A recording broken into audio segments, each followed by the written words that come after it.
Welcome to The VUU, the Church of the Larger Fellowship's YouTube show, podcast, and weekly discussion that centers Unitarian Universalism and liberation and working to make the world a better place. I am Aisha Hauser, and I'm coming to you from Seattle. And today is Thursday, November 5th.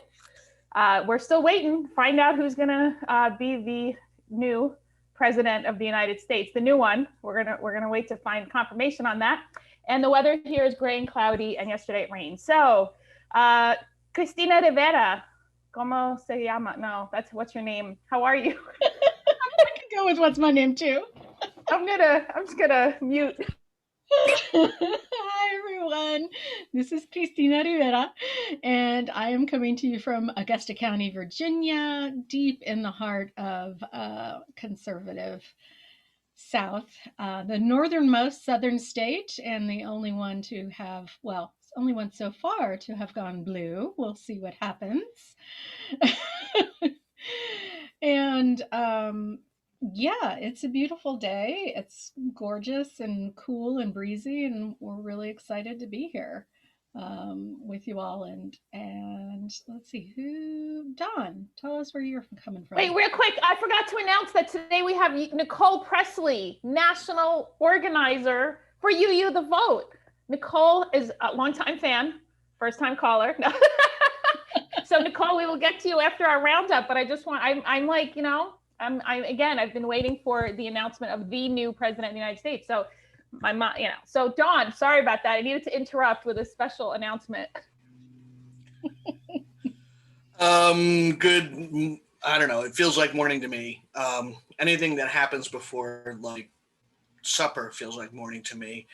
I'm Dawn Fortune. I'm here in South Jersey, a interesting little red corner of a very blue state. My little piece of it happens to be south of the Mason-Dixon line, and oh baby, doesn't it show. Yeah, so but it's sunny here. The road crews are out tearing up my front walk and my front street, and so if you hear any background noise, that's just what's going on. And yeah, it's, you know, we're waiting, we're counting. 1, 2, 3, 4, 5, right? Mm-hmm. It's, yeah, I got nothing. It's Thursday. Yeah. Quiana, rescue me from myself, please. Hi, this is Quiana. I am here in Ann Arbor, Michigan, where it's a little bit gray. And I hear the leaf blowers. Leaf blowers are the vacuums of outside, and raking is the sweeping of outside. I discovered that yesterday, absolutely sober. But it was this deep thought. I was watching this young kid rake the yard, and I was like, he was a Black kid. I was like, somebody taught him how to sweep, because it was very organized and like very like, just trust and believe. I come from a family of cleaners, and the way you clean is very organized and very intentional. Front to back, left to right, deepest corner, walk out the room. So I could tell he was sweeping or raking actually, in a very organized way. Anyway, that's where my mind is. And the weather here is a little gray. I might have to use my light box today. I am not afraid of any tool that will help me survive today, tomorrow, this weather, my own chemicals, whatever it takes to be on an even keel. So that's where I'm at today. And I have some thoughts about where we are on November 5th, and I'm excited to share with everybody. Whoop, whoop. I'm going to pass the mic. I said, pass the mic to Michael Tino. Hi, everyone. This is Michael Tino joining you from Peekskill, New York, here in the Hudson Valley, just north of New York City, where it is a bright, clear, blue, sunny fall day. So, haha to all. No, I wish you could all be here, but then, like, I wouldn't let you in my house because there's a pandemic going on. Yeah, it's Thursday, November 5th, 2 days after Election Day, and my brain is a mess. So I don't know what more there is to say. And Quiana, you know, I think I definitely understand whether or not you've been taught to clean properly or not has ramifications. He's like, sweeping goes this way. I'm like, yes, if you know how to sweep, right? If your intent is actually to get the floor clean, then sweeping goes that way. It does not ever shock me when people just don't know how to do that because nobody ever taught them. So. And back to Aisha to introduce our guest. Yeah, we're gonna Nicole. I will have you introduce yourself, and we're gonna. Well, what about Tanner? Oh, Tanner. See, we're all a jumble. We are a hot mess this morning, folks. This afternoon. Hot mess, baby, this evening. On camera. Tanner Linden. Hi, I'm Tanner. I'm the outreach coordinator for CLF and also the tech person for the VUU. I'm in Southern California and it is bright and sunny this morning. This time change is still throwing me off. It's getting dark way too early, getting bright way too early, just has my internal clock all messed up, but I'm glad to be with y'all today. I will be pasting your YouTube comments in the chat so the hosts can see them and interact with you on there. So please comment on YouTube and I'll make sure that the hosts see them. Thank you. Who's ready to kick this party off? Aisha thinks that she is. I'm blaming the time change, the election, whatever. Okay. Mercury is no longer in Gatorade, though. I can't blame Gatorade Mercury. Okay. Nicole Pressley is the national organizer of UU the Vote, and Nicole, you will join us for the UU Roundup, where we go over things that have been going on in UU land, and then we will unpack your work and the election. And but let us know a little bit about yourself, and then we'll move into Roundup, and you could join us. Welcome, Nicole. Woohoo! Hey, thank you. Thank you for the invitation. I was super excited. I was super tired also, but excited when I got it. And I said, is this a thing I can say yes to? Like, let me check in with myself for 15 minutes. And I said, yeah, like, this is the crew. This is the crew everyone should start their day with. So thank you for having me. Yes, I am Nicole Pressley, national organizer of UU the Vote. We are now, in day 3 of this vote counting situation. In the midst of it, I've got lots of emotions. I got lots of thoughts. Yeah, everything's just real raw. And last night I had just some deep anxiety about everything that was going on with this election, and anxiety about like the UU the Vote campaign and what we've done. And my friend and colleague and inspiration, Lisa Garcia Sampson, the executive director of the North Carolina Sands, who I also call the UU the Vote chaplain, because she has just been holding us together so beautifully.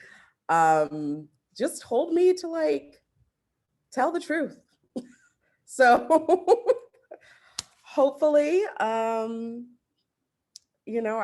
can say things with some grace and love and eloquence, but right now I'm just seeing what I'm seeing, and some of it brings me deep joy, and some of it brings me a deeper rage than I knew was possible.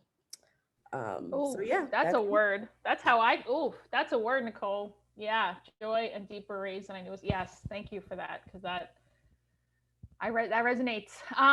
So GA is going virtual again. We will not be in Wisconsin. That wet flu. So anything else? Michael, Chris, Quiana, Dawn, Nicole, let's do UU Roundup. I'm going to open it up to the panel. I think we have some successful things to celebrate. Just to note that things have happened. The last 2 days, Church of the Larger Fellowship has hosted a drop-in Zoom space just for people to come in and decompress and say what's on their mind and be in community with one another. I popped in a few times over the course of the 2 days and just got to meet some really neat people.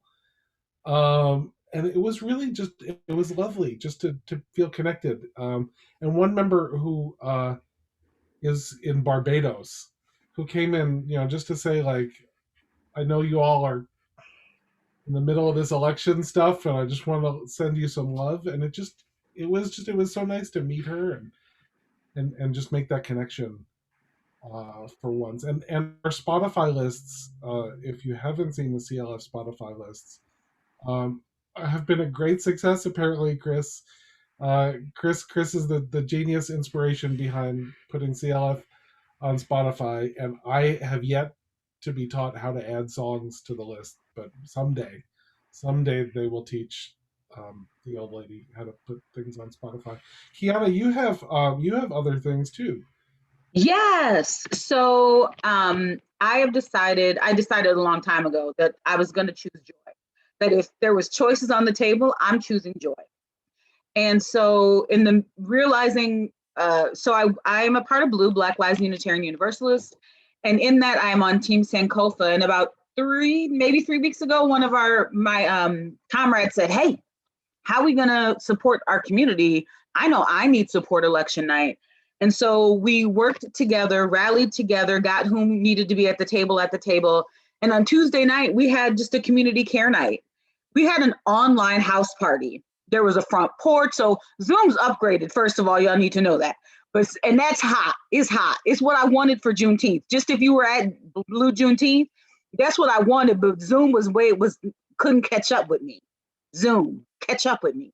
So we were able to have a house party. We had a front porch, we had a living room, we had a basement. Folks were moving around, and it was like and then we had a dance party. So like 11 o'clock at night, I'm dancing on my couch and just experiencing joy. And so I would just say, keep looking out for Blue opportunities to be in connection and community and sacred community.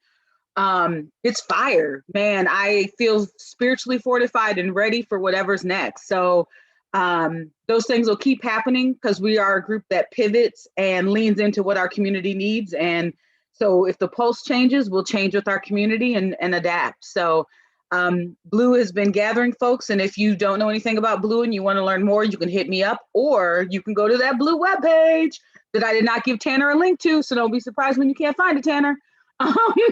So just, I'm winging it here, Tanner. Somebody else. Who else wants to talk?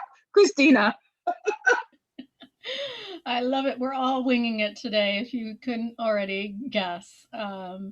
And yeah, so I think the roundup has been about GA going virtual. And the other thing I'll just say is Susan Frederick Ray was just live on her Facebook a couple minutes ago talking about how things are going in Pennsylvania, where she was showing up as part of the Get Out the Vote and Protect the Vote crew. So definitely check out her Facebook page, and you can find out more about how we are showing up as Unitarian Universalists out in the world, which is what we need to be doing. The time for us to have our light hidden under a bushel is over. It is time for us to get out there and witness for our faith. And we're going to need it now more than ever. Is she one of the observers? I knew she was going to Pennsylvania, but is she one of the vote count observers? Election defenders? I don't know if she's, I think she's one of the defenders. I don't think she's one of the vote count observers, because I saw her with other clergy Gotcha. there doing yeah, she and Reverend Kathy Ryan-Starr, who has been our Pennsylvania organizer and more clergy in Pennsylvania, were doing some of the election defender work, showing up at the polls just to be that calming and joyful presence, reminding people to stay focused, to stay in line, and just really deeply, deeply caring for our folks, especially when so many people were very anxious this year in particular to just show up and vote, right? Which is voter suppression and voter intimidation all on its own. The fact that you have to make the most complicated and safety plan to vote in America is wild. And let's be clear, Nicole, that isn't the experience everywhere, right? So, like, I live in conservative Republican area of Virginia. I'm out in rural Virginia, and like they had so many poll workers and so many spots open where I go to vote. Like they it felt like they were greeting us at the doors with a a warm washcloth that we could just take care of ourselves and have some snacks and things like that. So that voter suppression is very key in areas in which people who need to have a voice are already, their voice is already being suppressed. And I think it's so important to say that experience isn't everywhere, because they want all the votes counted here in rural Republican Virginia. Like they're rolling out the red carpet here. Yeah, that's a crucial point because well, I live in a state. I don't know. Is there only 2 or 3 Washington State is all mail. Easy. You get your ballot, and then you could either put it in the mail. You don't have to add postage, or there's ballot boxes all over the place. But your point's well taken. That's what Stacey Abrams, who lost to a Disney villain in Georgia, the governorship. That was her quote. I'm literally quoting her. She went right to combating voter suppression. She said, she would have won Georgia hands down. It wouldn't have even been close, but she recognized. So, Nicole, I wanted to ask you a lot of questions, but I am curious right now, now that we're 2 days after the election, are there any voter, I know there were voter defenders but line defenders, but is anybody watching the count? I mean, then I just read, that you could, in some of the states that are still counting, there are voter observers. So is that any of that happening? I'm just curious. UU the Vote was not specifically involved in recruiting like poll watchers, which is a completely different thing than election defenders and just supporting voters. Right now, and throughout this campaign, right, we have been focused on combating, right, voter suppression, encouraging voting, supporting folks in making a plan, and of course, supporting folks in voting. And right now, what we're doing is we support the counts, to be clear, right? We want to make sure that every ballot is counted. We also have trust, right, in this process, right? I mean, we've watched so much news. Everyone's just in the building counting the votes from people from all different political leanings, right? That we are trusting that process. So many of us are not, in fact, going to these counting centers like some folks are, right? We're actually we're not protesting democracy. We are pro-democracy. What I've been seeing more with our UU the Vote folks and Unitarian Universalists around the country are actually just engaging in rallies, keeping people inspired and keeping us focused on the work ahead, right? We know we did this work for a reason, right? We are seeing that the work that we have invested, particularly, right? We have to say this as we see what is going on in Arizona, what we see is happening in Georgia. This is the work of Black and Latinx people, particularly women and femmes, who is doing this work when people said, nah, like, I mean, it's just Georgia, and nah, like, don't worry about those rural voters, just concentrate on the metro area. People have been building the infrastructure that has carried us through this election season, and thank God for them, because I don't know where we would be otherwise. So that is what we're doing. We are rallying and we are celebrating that work, and we are constantly recommitting ourselves to be in solidarity with those people and with that politic that says we actually need to be in alliance with building Black and Latinx and queer political power in this country, because no one else, right? Like no one else is doing it. And it continues to be, over the course of American history, the people that keep pulling this country, keep saving this country from itself, right? These exit polls right now, like wild, just wild that people chose lies and white supremacy and violence and domestic terrorism. They say yes, and I don't know what to do with that. And so it's not about one of my panelists, my co-panelist asked, I've been watching a lot of a show called Schitt's Creek. So I apologize. All of a sudden, I felt Myra come into my spirit. Oh, that was deep. Don's asked, should we bring it up? No, we're going to bring it up. We're going to talk about that 55% of white women voted for Trump. Like, we have to name that. How do you dismantle white supremacy if we don't use all the big words, right? All the big words say there was an increase in folks in populations, tell me if I'm wrong, y'all, who voted for Trump. So white women went from 52 to 3%. Y'all got 3% more of y'all to agree to your own, what's the word I'm looking for? Annihilation. And and erasure and submission and degradation. Like, you found 3% more of your siblings to pull into the drama. And I don't know what to do with that. And I'm gonna be real honest. If you're a white person and you're on my squad, you made the cut. Your list was on the name for the choir. You made the church report, whatever. Because my trust of white people right now is real low, real low. So who can you trust when the folks are voting against your humanity? I'm a queer Black woman. You have just voted against my humanity, and I'm supposed to sit down and chit chat with you, knowing that in the back of your mind, you don't think my humanity matters.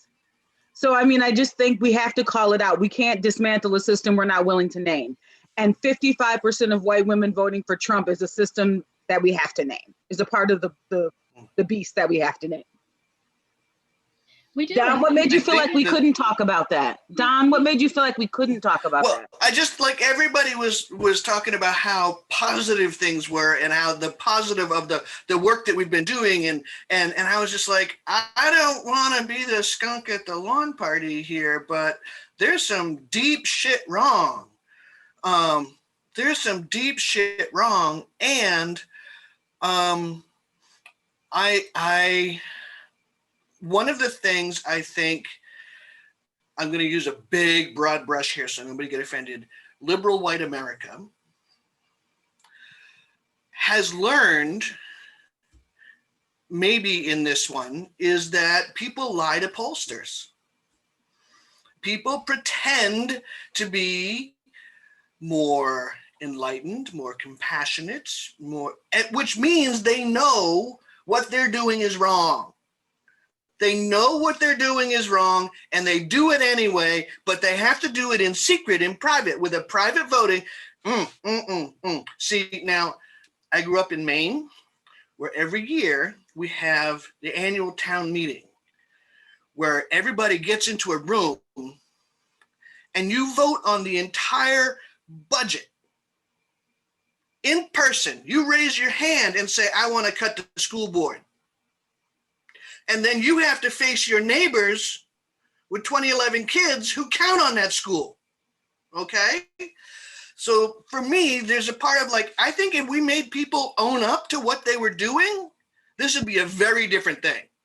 This would be a very different thing, because right now people are relying on the anonymity of the voting booth in the same way they rely on the anonymity of the comment section in any online media source, where they can be absolute assholes to people who are vulnerable and then walk away and pretend it wasn't them that did it. I might have some feelings about this.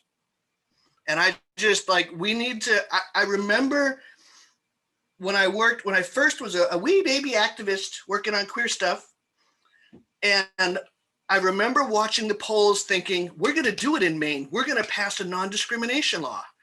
And then the numbers came in completely whacked. And it was the first time I realized that people around me would lie to strangers and say, yes, I value this particular slice of humanity.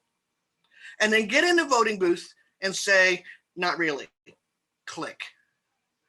And I think what we've got now is that projected on a national scale.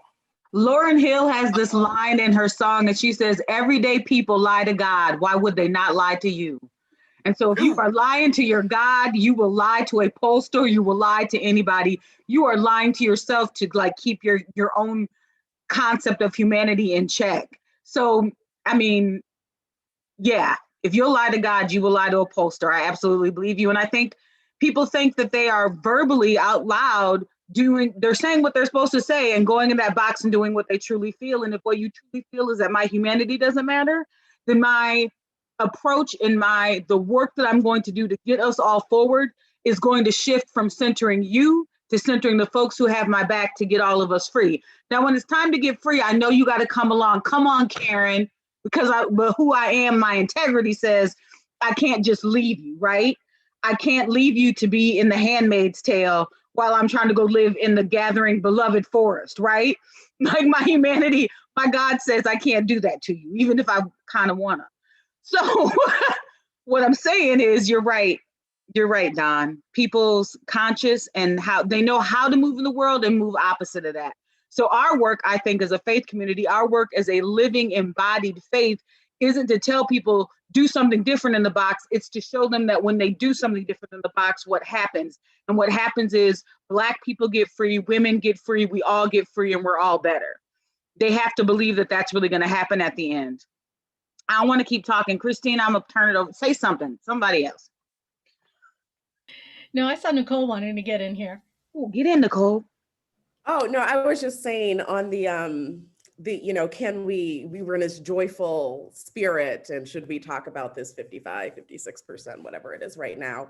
And I mean, all the organizing, for justice that has happened, particularly we'll right now center the United States, has been done like while terrible things were happening. I really start thinking about like people were like knocking on doors and getting out the vote, a day after walking down the street and seeing Black bodies hang from trees, right? Like these things literally happen alongside each other. And we, right, like marginalized people who have been oppressed and have seen the truth of this nation, understand that we actually can have joy and we can have deep despair and rage and anger at the same time, right? Because like that is what truth is.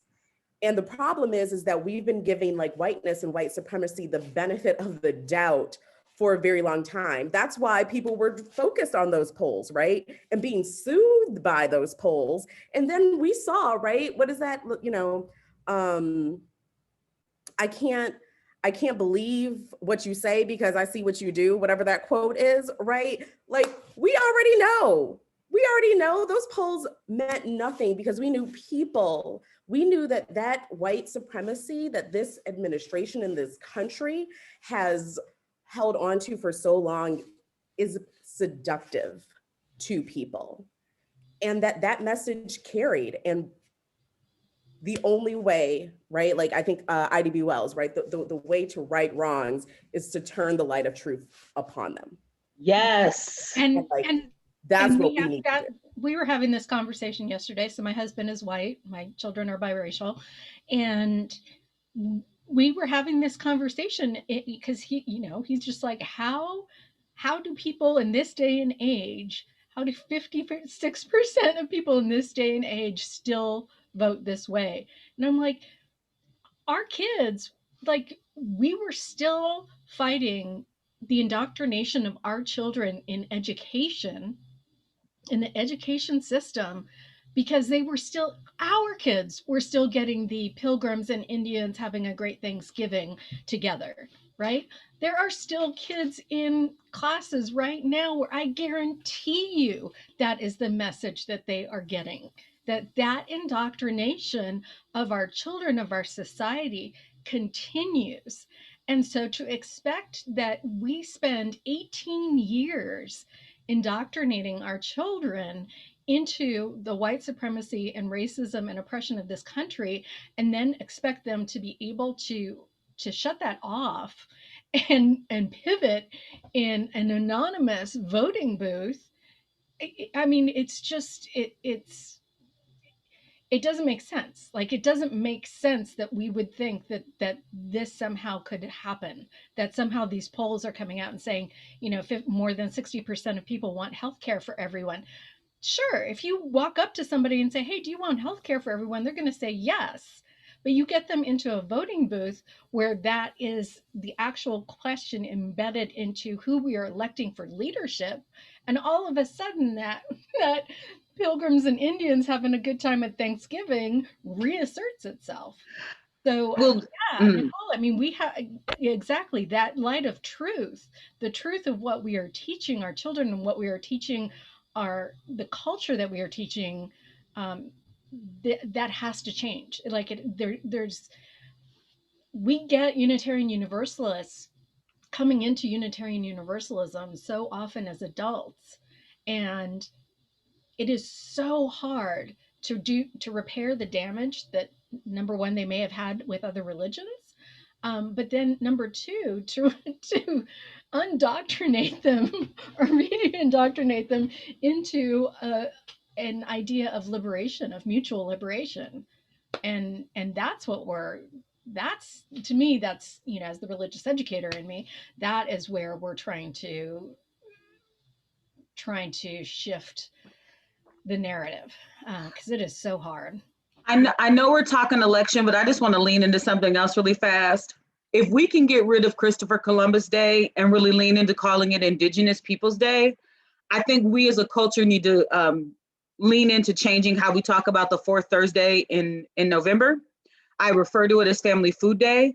I do not refer to it as my Indigenous Peoples Genocide Day. Like, I could go there and be that deep, but the truth is we have to stop. Quiana, I'm not asking anybody else to do this. I am stopping from using language that hurts other communities and cultures. I've heard my Indigenous community say Thanksgiving is like a reminder of our genocide. And so I've decided to take that word out of my language. Family Food Day, fourth Thursday, and Thanksgiving of November. And really just starting to change how I talk about and live that day. Because if the day is if the thought of the day is Pilgrims and Indians, I can't have that in my home. I can't repeat that story. So I guess I'm just foreshadowing to let us start to think about our language and whose colonization we are propping up at any given time. And I don't want to prop up their harm. I don't want to make that the center of why my family's coming together for a meal or why I get off work. I'm getting off work to be with my family. I'm getting off work. It's a day of mourning. There's a day of mourning. It is observed on Plymouth Rock by Native Americans. I think it's the Wampanoag who observe a day of mourning for a very long time. Yeah. Right? And I just want us to reclaim that, if that's who our lead, if that's who I'm taking lead from, this is their land, I'm here. I can't change how I got here. I can change some systems, but I can change my language. So Family Food Day is the fourth Thursday in November. If you call it something else, fine, I get you, but I'm not going to keep repeating someone's victimization. Yes. Oh, all the way yes to that. Yes to the food. And yes to the language. And that is something that, you know, I think about as I lead an electoral, program. Many folks have called, electoral organizing, which, let me be clear, I absolutely believe in. It is so important, and movement work is so important, and all the work that we do for justice, right, that sets the sights on collective liberation, right? We must use all our tools to get there, and that electoral organizing does in fact build power and helps to move alongside all of the movement towards collective liberation. This is an important site of that work. But I also realize, like, it also offers legitimacy to a government that was created on stolen land. Right. And I'm just like, I don't know if the word to use with that is in fact harm reduction, right? Mm-hmm. What I love about electoral work is that it actually allows us to embrace the tensions, right? We have so many people with beautiful and radical politics that right now, because of the conditions we're in, are just like, woo, this went blue, knowing that they're actually politically not aligned with many of those folks that are being elected, right, as we speak. And so I think that this work is so important, not just because it builds power, but actually creates space to embrace the tensions and tell the truth. And the truth is that we've been saying yes, right, as a country, to white supremacy for a long, long time, right? There have been like over 50, less than 60, somewhere, I don't know the complete number, of presidential elections. And Christina, you said something about thinking that, you know, when you ask someone if everyone should have healthcare, they're gonna say yes. And what I believe is like, I think people say yes because they imagine the United States as white. And that when they get into the ballot booth, right, and start thinking about how these play out, and they see those terrible ads, they realize that it's not white. This country is not white. And so they're like, yes, people should have nice things. But in fact, not those people over there, not those outsiders. This is ours. It's not inconsequential that there are largely white nations in Europe that got like socialism all over the place, right? But we can't get it here. It's not inconsequential that a lot of these also like European nations are also in this same battle, while we see massive movement of the global majority of which are Black and brown. And suddenly now these countries are in crisis and digging even deeper into white supremacy, right? In the past 4 years, we have had kids in cages, family separation, a Muslim ban, a clear like yes to sexual assault, right? More militarism, just shoved into, right, like a 4-year time frame. And like, these things happened before, right? We had slavery, we had the Chinese Exclusion Act, we had Japanese internment, right? Like, and we just like, what we're trying to go back to is reestablishing a white order. That is what is happening in this country today, period. Aisha, I haven't heard your voice in a minute. That's what the hate pumpkin, that's why people, I'm not convinced, you know, yeah, there's a core group of, I don't know, I'm gonna throw out a number that I'm making up, like 10% of this group that are cult members of the hate pumpkin. I think the rest are clear. They know he's a train wreck, he's a sociopath, but he's a train wreck that will uphold white supremacy quite blatantly. He doesn't care. And so that's what this vote, 55% of white women, and this, and I want to just lift up, we need to say again that the people who lied to pollsters know what they're doing. They know that they are causing harm and they don't give a shit. That's the problem, is like James Baldwin talked about the death of the heart of this country. And James Baldwin was the one, Nicole, was the quote you were mentioning is, you know, sure, your realtors can say they like me, but where are they showing me houses? You know, your Christians can say they like me, but look how segregated the churches are. So this vote was not about the merits of this train wreck dumpster fire president. It is about upholding, unapologetically shitting on Black people, on Indigenous people, on immigrants. And then you have the immigrants who go for it. How many immigrant, there's no monolith in the Hispanic and Latinx community at all. There's no monolith to brown Black people who come in who aren't, maybe have here's the problem too. Okay, white supremacy, the problem. And then there's the myth of bullshit of meritocracy. We don't talk enough about the bullshit story, along with Chris, the pilgrims and that bullshit. Nobody had turkey and fucking corn pudding. That's not a thing anyone had ever. Along with that story is if you work hard enough, you'll be Oprah. Well, really?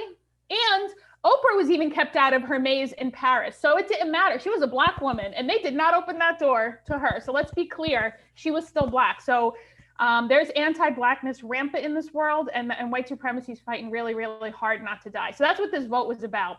And people lying to pollsters, you know better. You know that you're voting for civil war, and that's what he's trying to inflame right now. This whole bullshit nonsense about fraud. He knows what he's doing, like he did with the pandemic. He knew it was worse than the flu. He knew. They have it on tape. Back in March. So this is really disgusting what's happening. And the white people who go for it, it's on your soul. It's on your soul. I don't know what to I can't save your soul for you. I'm not absolving you. You need to fix yourself. There, Quiana. Well, and just to come back a little bit about language, there was an election day, and I want to refer back to what Nicole was saying. This is an election season, right? So there was one day of a part of a season. You don't go to a field and drop off a seed and go, done. You have to come back and tend to it. You have to take care of it. I saw a little thing on the Facebook today that basically said, I'm glad I can go from calling people to vote for politician A to now calling politician A and holding them accountable to what they said they were going to do. So for me, where I've shifted, y'all, and why my anxiety is really low is simply this. I'm just waiting for my new assignment. So before, my assignment was to get people to the polls, get people to vote, and now I'm waiting for a new assignment. And if it takes a little bit longer to get the best assignment because Nevada has to count or PA has to count, I'm okay with that. The work is going to change, not that I have to work. It wasn't like November 3rd, I walked in, dropped off that seed, and now I just get to walk away and come back in August and eat a hearty meal. And so I guess that language piece is important for me. We are in a season. This is another part of the season, is counting these votes and legitimizing a president, if that is allowed, because we don't know. The count is just one thing, right? We don't know how the hate pumpkin is going to respond to that count. He's already showing us how he's going to. So we're rallying up right now. We're fortifying ourselves because the next part of this process is unprecedented and unknown, right? So we can't just walk away. November 3rd's great, but it's November 5th. When we get a number and we get a legitimized president, I'm using bunny ears because electoral college sucks. Once that's in place, then I'll know what the next work is. I don't get to tap out. None of us get to tap out. There's too much harm and too much anger out there just to tap out. There is, and the down balloting, of who is in your school boards, who is making decisions about curriculum for what your children are learning, who is making decisions about what kind of funding is going to your local healthcare and your local trans LGBTQ, clinics and centers. Like, those decisions are, if not as important, more important than who is the president.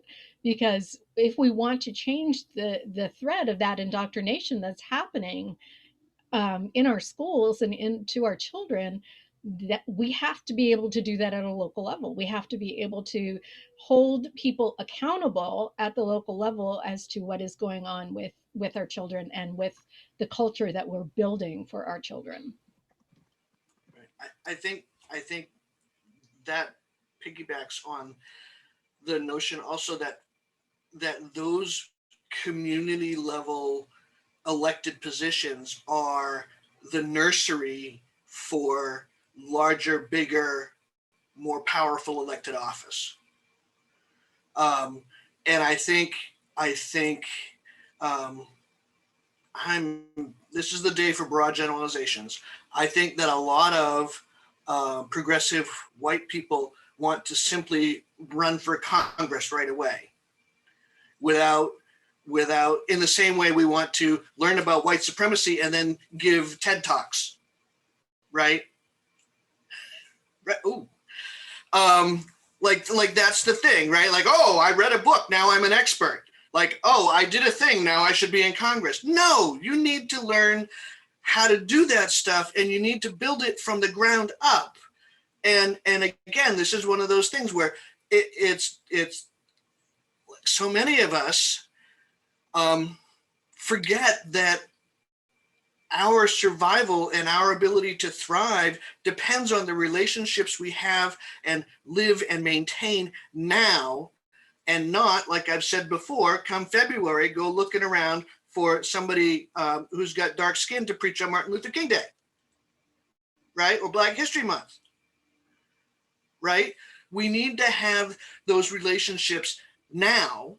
We need to be active in our communities now so that we can be effective when things happen, so that we can interrupt the indoctrination, so that we can make decisions about how our police behave in a municipal level, and then at a county level or whatever the next step is where you are.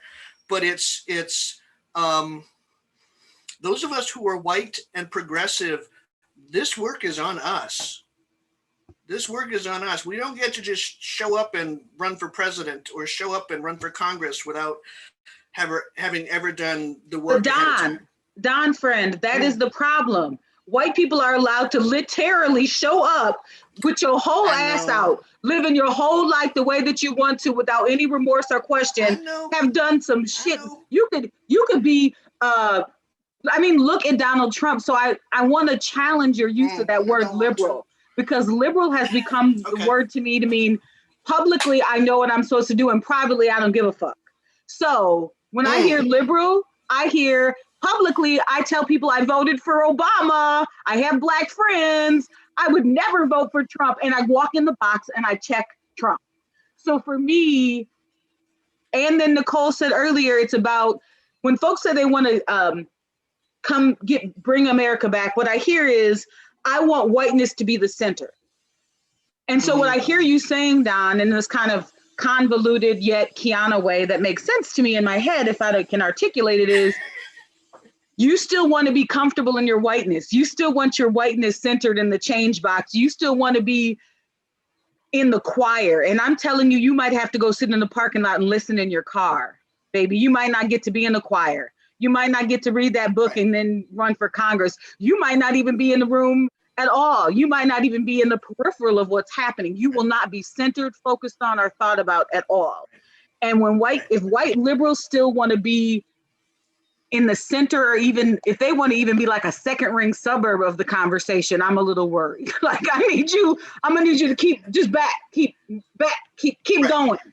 And so, and white liberal folks I know, white liberal folks I know want to be like on the suburb, or like, they want to be on the edge of town. They want to be close to the Blackness, but not in it. They want to get the good food and take their friends to town, but they don't want to be here when it goes down. So I just challenge us that word white liberal.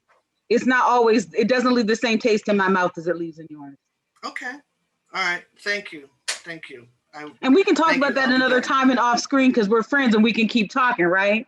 We can have and not an ouch, it's a And let's lean into that another time. I think there's beauty in that, and not agreeing on how that feels for us. Right. I think the point I was trying to make is that for so many of us, we automatically want to center ourselves. Like you said, we want to center ourselves and be the star because we read a book. And that's not what we got to do. We got to wash dishes. We got to sweep up.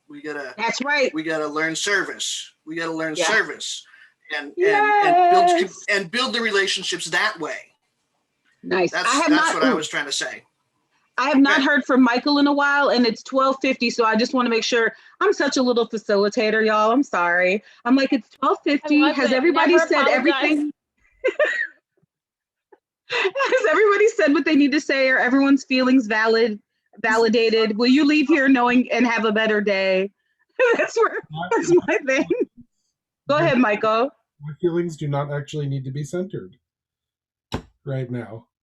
So Nicole has been trying to say something. I have way too much to say. We could like do this all day. But so much was said. I want to say that, you know, I love people bringing up a lovely like gardening metaphor. One of the messages I sent out with You the Vote, I think it was the day after election day. No, or the day before. The days are long, who knows? But it was, you know, do not dig up and doubt what you planted in faith. Gardening is rigorous. I didn't know that. I started a garden many years ago. I found out how much work it took, and I said, well, I'm not about that life. You have to tend that garden, right? These things aren't gonna grow on their own.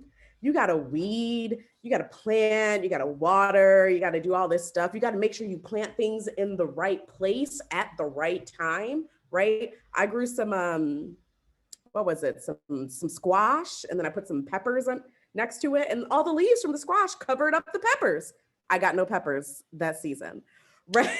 It requires work, and everyone shows up, not everyone, but like a lot of people show up for a presidential election.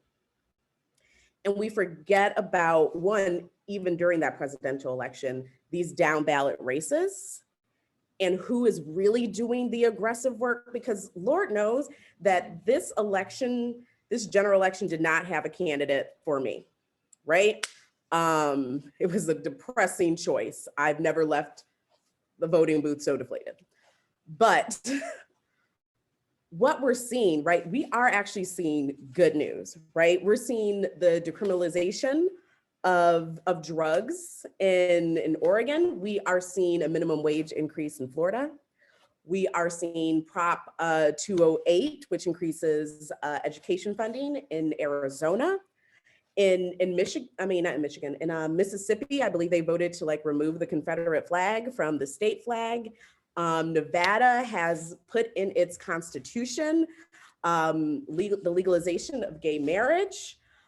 And here's what I'll say, is that a lot of that work, a lot of that local work is because of local organizers, right? That knew that they needed to protect their community no matter how this election went. And as we stare down at a funky Supreme Court, that local infrastructure is going to matter. That local infrastructure is going to save lives. And I know in the chat, people are looking at Georgia and this Purdue and Ossoff race.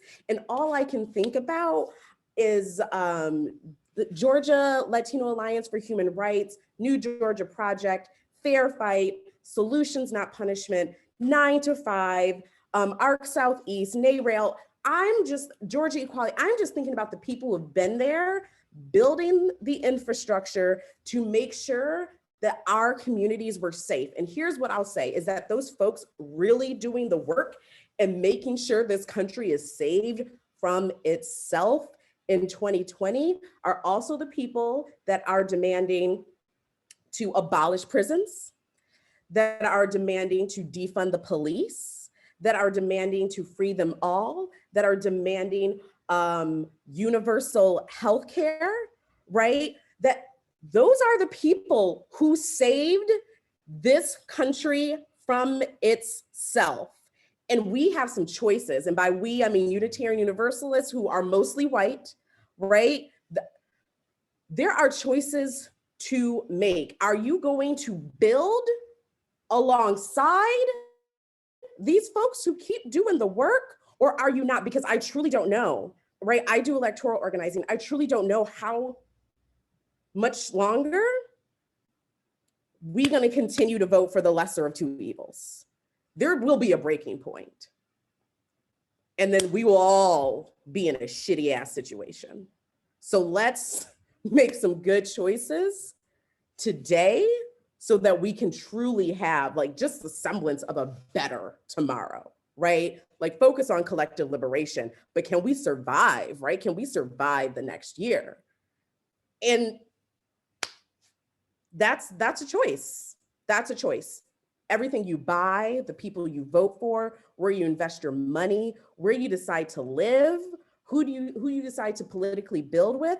You, the vote, of course, wanted you to get out and vote. We wanted you to get out and get other people to vote. We also wanted you to make a particular choice about who are you going to build that work with, right? We establish and reinforce partnerships in particular places for that long haul organizing. So it's not just, vote and no matter how you vote. We said bring your values, and we are saying that your values need to center the experiences. That is in our faith. That is in our, our sources, right? That like your actual lived experience matters. And right now we're centering this experience because there is the truth, right? That the truth lies in the folks that can see this country for what it is right now. And we can't lie about this country anymore. Go ahead, Quiana. I was going to say, let's take a deep breath because that was a lot of word. We had a word. We went to church. It's true. So as we start to think about closing out, today's the 5th. We don't have a declared winner of our democracy process. The question I leave, I guess I throw out there to anyone is, what's next? What does tomorrow look like and the day after that? And how are you going to get there? And I'll lead by example, as my friend Paige Ingram often says, I will role model. I need to keep taking care of us. No matter how hard it gets out in the streets, people need a soft place, a gentle place, a tender place to come back to. And that is my work in this liberation, is to be the place that folks can come back to get their cup refilled so they can go hit those streets. So whether it be Worship for Blue, which is tomorrow night at 9:00, Black Held Sacred Space, if it's Blueberries, if it's working with my own brick and mortar community to create some programming so that folks don't feel isolated, that's my lane, that's my work. That's how I get to November 6th, 7th, 8th, and 9th, is just to continue to be wrapped in community and wrapped in what I know to be joy. What are other folks doing? How do other folks want to leave the space? I'm again re-examining, those spheres of influence that I have. Where are my spheres of influence? Who can I reach out to? Where does it feel uncomfortable? Because that's usually where I need to be, is getting closer to the discomfort. And then, because it helps me to be taking care of religious professionals of color who are out trying to do this work in congregations where they, are actively being harmed. And so trying to make sure that we recognize that building and supporting is important, and we need to do that and make sure that we're actually doing that and not actually harming people in doing what we think might be supportive. Like, let's ask them and then do that thing.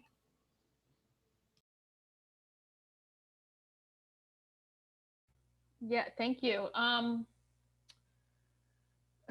It's such a good question, Quiana. Yeah, I have so much, and I think I remind myself that I'm here to care for others, and remind each other, no matter what space I'm in, that we're there to care for each other and center values. And I'm not shy from having difficult conversations, but it's about more than that. It's about always being the reminder that we're here to care for each other. And we, Black people, Indigenous people, disabled people with disabilities, we're all temporarily abled.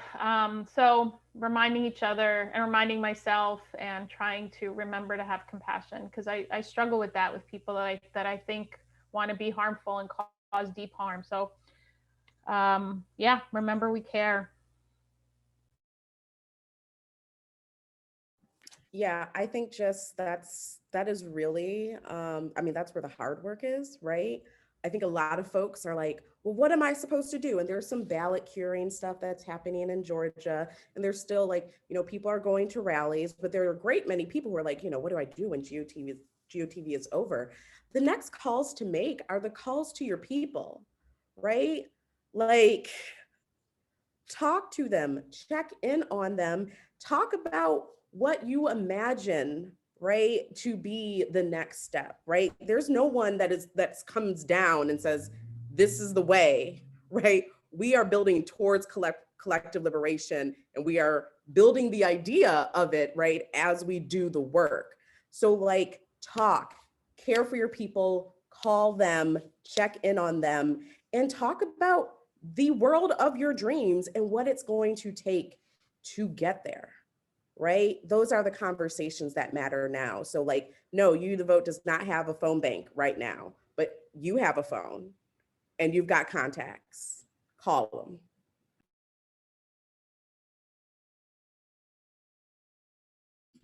Yeah, thinking a lot about centering care and doing a lot of listening right now. Aisha, you posted something on Facebook. I think it was you that posted, if you don't know the pain that your Black friends are feeling right now, then you don't actually have Black friends. You have Black folks who might be. You know a Black person. You don't have a Black friend. You know a Black person if you don't know the pain they're in. So, it requires me doing a lot of listening to the people who are really my friends. So that's the space I'm in right now, and waiting, as I think it was Quiana who said, to know what my next assignment is going to be.